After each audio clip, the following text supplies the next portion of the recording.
My name is Mina Esguerra. The book I will be featuring today is Interim Goddess of Love. This is a trilogy, meaning a 3-book series, available complete and free on my Wattpad account, MinaVE, and in print at bit.ly/mvebooks. My book is about Hannah, a second-year college student, who has just been told that the goddess of love is missing, and if she wants to, she can temporarily replace her and learn to perform the role of the goddess of love. She will be guided by the god of the sun, who appears as this really handsome college senior who also happens to be her crush.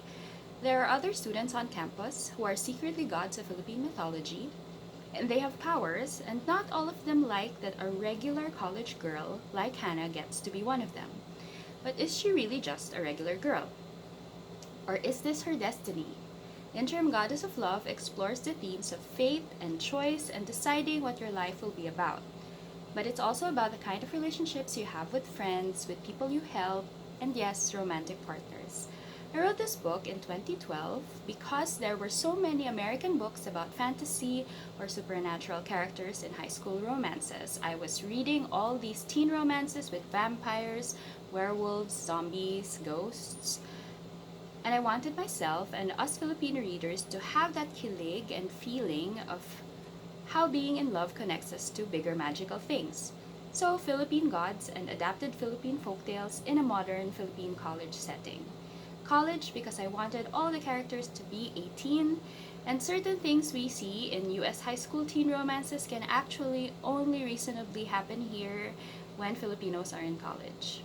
I hope students who find out or read this book look up and learn about Philippine mythology and know that there are so many stories from such a diverse group of people. There are conflicting stories and sometimes missing stories. The idea of a missing goddess of love came to me when I tried to research folktales on love and couldn't find a well-established one, the way we know foreign counterparts. At some point, when looking for stories, you'll find ones that were created recently, not in ancient times. And maybe it's not because we didn't have them, but because they weren't written down. It's also part of my book that we who write and read these stories are part of the tradition of making myths. This is not an activity that can just remain in the past. So maybe look for stories that our ancestors used to tell, wonder what inspired them then, and see how certain things are still true today. Readers of my book should try reading Sagala, a graphic novel series by Tori Tadiar that I think spins and merges our myths in beautiful new ways. And for thoughtful teen romance with real world issues, I recommend books by Ines Bautista-Yao.